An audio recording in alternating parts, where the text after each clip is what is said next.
குற்றவாளிகளை எடுத்து மிரட்டி வந்த ஆண் நண்பரை சகோதரரோட சேர்ந்து திட்டம் போட்டு கொலை செஞ்சிருக்கிறாங்க ஒரு பெண்.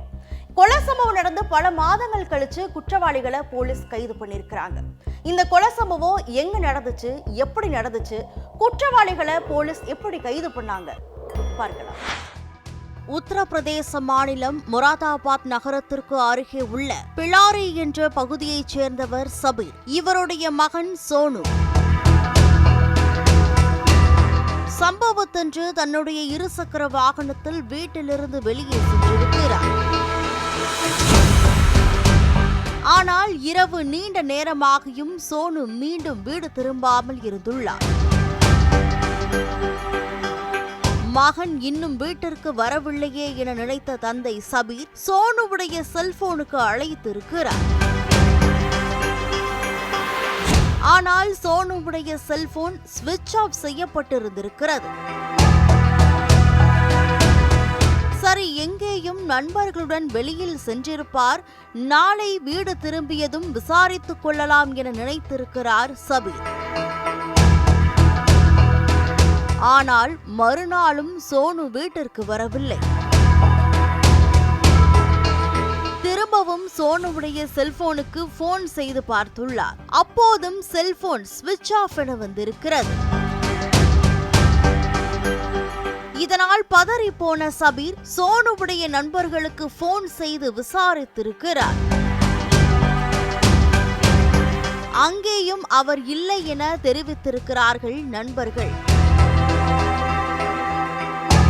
ஒருவேளை தூரத்து உறவினர்கள் வீட்டிற்கு ஏதேனும் சென்றிருக்கலாம் என்ற சந்தேகத்தில் உறவினர்களுக்கு எல்லாம் போன் செய்து பேசியிருக்கிறார். ஆனால் அங்கேயும் சோனு இல்லை என்பதை தெரிந்து கொண்ட சபீர் மேலும் பதற்றம் அடைந்திருக்கிறார். உடனே காவல் நிலையத்திற்கு சென்று தன்னுடைய மகனை நேற்றிலிருந்து காணவில்லை என புகார் அளித்திருக்கிறார். காவல்துறையினரும் புகாரை பெற்றுக்கொண்டு சோனுவை தேடும் பணியில் இறங்கியுள்ளனர். இந்த நிலையில்தான் 2 நாட்கள் கழித்து ராம்பூர் மாவட்டத்தில் உள்ள சைஃப்னி காவல் நிலைய எல்லைக்குட்பட்ட பகுதியில் தலை இல்லாமல் ஒரு சடலம் இருப்பதாக போலீசாருக்கு தகவல் கிடைத்திருக்கிறது. அங்கு அடையாளங்களை வைத்து விசாரணை நடத்தியதில் அந்த சடலம் சோனுவின் வயதுடைய இளைஞரை போல் இருந்திருக்கிறது. உடனே காவல்துறையினர் சோனுவுடைய தந்தை சபீரை அழைத்து சடலத்தை அடையாளம் காட்டச் சொல்லியிருக்கின்றனர். சடலத்தை பார்த்து இளைஞர் அணிந்திருக்கும் உடைகள் என் மகனுடையதைப் போலவே இருக்கிறது, இது என் மகன்தான் என அடையாளம் காட்டி கதறி அழுது இருக்கிறார். பின்னர் சடலத்தை பிரேத பரிசோதனை செய்து சோனுவின் குடும்பத்தினரிடம் ஒப்படைக்கப்பட்டுள்ளது. பின்னர் சோனுவின் கொலைக்கு காரணமான குற்றவாளிகளை கைது செய்ய போலீஸ் தீவிரம் காட்டியது. சோனுவின் செல்போன் எண்ணிற்கு கடைசியாக யாரெல்லாம் அழைத்திருக்கிறார்கள் என கால் ரெக்கார்ட் தகவல்களை வைத்து ஆய்வு செய்துள்ளனர். அப்போது கடைசியாக ஒரு செல்போன் எண்ணுக்கு சோனு பேசியிருப்பது தெரிய வந்தது. உடனே அந்த செல்போன் எண் யாருடையது என காவல்துறையினர் சோதனை செய்துள்ளனர். அப்போது அந்த செல்போன் எண் கான்பூர் IITயில் படிக்கும் மெஹ்னாஸ் என்ற பெண்ணுடையது என்பது தெரிய வந்திருக்கிறது. உடனே அந்த பெண்ணுடைய முகவரியை கண்டுபிடித்து நேரில் சென்று மெஹ்னாஸிடம் விசாரணை நடத்தியுள்ளனர். அப்போது சோனு என்னுடைய நண்பர்தான், ஆனால் கடைசியாக அவரிடம் 2 நாட்களுக்கு முன்பு பேசினேன், அதன் பிறகு அவருடன் நான் தொடர்பு இல்லை என போலீசாருக்கு எந்த சந்தேகமும் எழாதபடி பேசியிருக்கிறார். காவல்துறையினரும் பல கேள்விகளை கேட்டுள்ளனர். ஆனால் அனைத்திற்கும் சரியான பதில் சொல்லியிருக்கிறார். பின்னர் அடுத்த விசாரணைக்கு நேரில் வரும்படி கூறிவிட்டு சென்றுள்ளனர். அடுத்த நாள் காவல் நிலையத்திற்கு சென்றிருக்கிறார் மெஹ்னாஸ். அப்போது காவல்துறையினர் அவரிடம் குறுக்கு விசாரணை நடத்தியுள்ளனர். அந்த நேரத்தில் முன்னுக்கு பின் முரணாக சில பதில்களை சொல்லி இருக்கிறார். இதனால் போலீசாருக்கு மேலும் சந்தேகம் எழுந்திருக்கிறது. அவரை கைது செய்து கிடுக்குப்பிடி விசாரணை நடத்தியுள்ளனர். கடைசியாக சோனுவிடம் என்ன பேசினாய், அவரை எங்கே சந்தித்தாய் என பல கேள்விகளை திரும்ப திரும்ப கேட்டு அவர் அளித்த முரணான பதில்களை வைத்து அவரது வாயாலேயே நடந்த உண்மையை ஒப்புக்கொள்ள வைத்துள்ளனர். ஒரு கட்டத்திற்கு மேல் போலீசாரின் கிடுக்குப்பிடி விசாரணையை சமாளிக்க முடியாமல் உண்மையை ஒப்புக்கொண்டுள்ளார் மெஹ்னாஸ். கான்பூர் IITயில் படித்துக் கொண்டிருக்கும் மெஹ்னாஸிடம் அவர் கல்லூரிக்கு போகும்போதும் வரும்போதும் வழியில் சோனு மெஹ்னாஸிடம் பேசியுள்ளார். சில நாட்கள் கழித்து இருவரும் நண்பர்களாகி உள்ளனர். இந்த நிலையில் சோனு மெஹ்னாஸிடம் நான் உன்னை காதலிக்கிறேன் என கூறியிருக்கிறார். ஆனால் மெஹ்னாஸ் அதற்கு மறுப்பு தெரிவித்துள்ளார். இருப்பினும் விடாமல் மெஹ்னாஸுக்கு பின்னால் அலைந்திருக்கிறார் சோனு.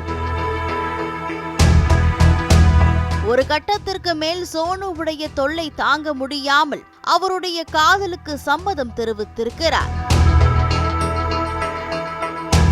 இருவரும் காதலித்து வந்த நிலையில் சேர்ந்து பல இடங்களில் சுற்றி திரிந்துள்ளனர். அப்படி ஒருமுறை ஒரு ஹோட்டல் அறையில் இருவரும் தங்கியிருந்த போது மெஹ்னாஸ் உடை மாற்றுவதை வீடியோவாக எடுத்திருக்கிறார் சோனு. பின்னர் அந்த வீடியோவை மெஹ்னாஸுக்கு அனுப்பி மிரட்டி தொடங்கியுள்ளார்.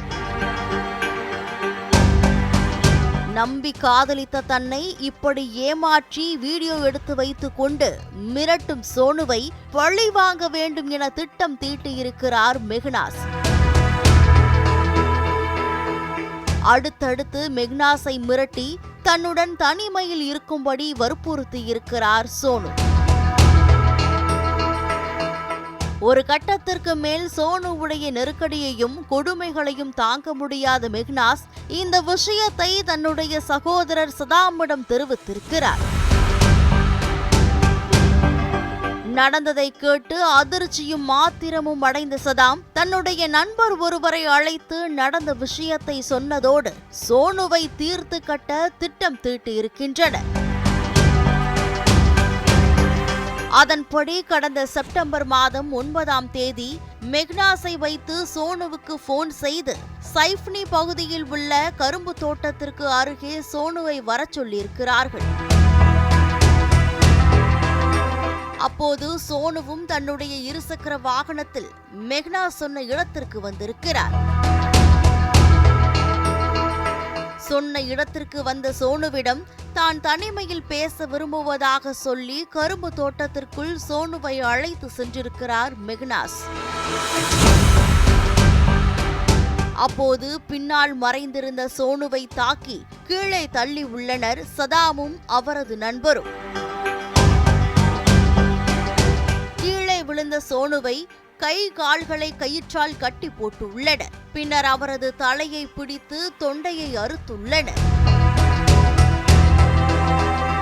அவர் உயிரிழந்த பிறகு தலையை தனியாக துண்டித்து எடுத்துள்ளனர்.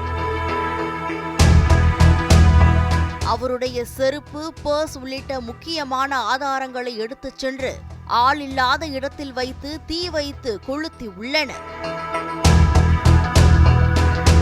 பின்னர் தலையை வேறு இடத்தில் வீசிவிட்டு சென்றுள்ளனர். சம்பவம் நடந்து 2 நாட்கள் கழித்து கரும்பு தோட்டத்திற்கு வேலைக்கு வந்த தொழிலாளர்கள் சடலத்தை பார்த்து பதறி போய் காவல் நிலையத்திற்கு தகவல் தெரிவித்துள்ளனர்.